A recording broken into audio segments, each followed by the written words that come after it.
नमस्कार शेतकरी मित्रांनो, आज आपण आलो आहोत श्री गणेश मुलगीर साहेब यांच्या शेतावर.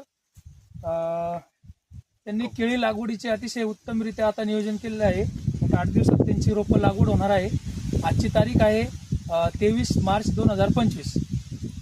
30 मार्चला त्यांची रोपं लागवड होणार आहे. या शेतामध्ये त्याचे नियोजन अतिशय उत्तम पद्धतीने त्यांनी केले आहेत. ते आपण शेतकरी बांधवांना दाखवणार आहोत की उन्हामुळे रोपांचं नुकसान होऊ नये यासाठी त्यांनी कशा प्रकारे काळजी घेतली आहे. आता त्यांनी क्रॉप कव्हर पण मागवलेले आहेत आणि सगळ्यात अगोदर त्यांनी इथं मार्किंग करून घेतलेली आहे की कोणत्या ठिकाणी त्यांचं रोप लागवड होणार आहे. आता ह्या रोपांची मार्किंग झाल्याच्या नंतर दक्षिण पश्चिम साईडला त्यांनी यल टाईपमध्ये असा बरू टाकून घेतलेला आहे. अजून बरू उगवला नाही, तर हा दक्षिण पश्चिम साईडला हा बरू टाकण्यात आलेला आहे.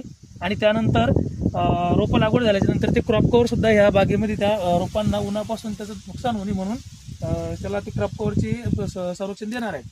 आणि अतिशय उत्तम पद्धतीनं डबल लॅटरल त्यांनी टाकलेले आहेत. हे नियोजन सांगण्यासारखं की ज्या वेळेस आपण एवढ्या उन्हाच्या याच्यामध्ये लागवडीचं प्लॅनिंग करतो टेम्परेचरमध्ये, जर जी जानेवारीच्या समोरची जी लागवड असते त्याला माझं एकच सांगणे शेतकरी मित्रांना की त्यांनी डबल लॅटरलचं नियोजन अवश्य करावे. त्याचा फायदा हा आपल्याला नक्कीच होतो.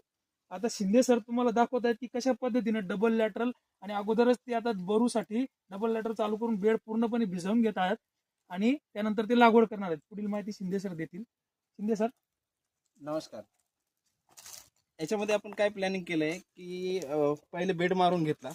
बेड हा कम्प्लीट 3 फुटाचा जो वरंबा आहे तो 3 फुटाचा ठेवलाय आणि मधात 2 फुटाची सरी ठेवली.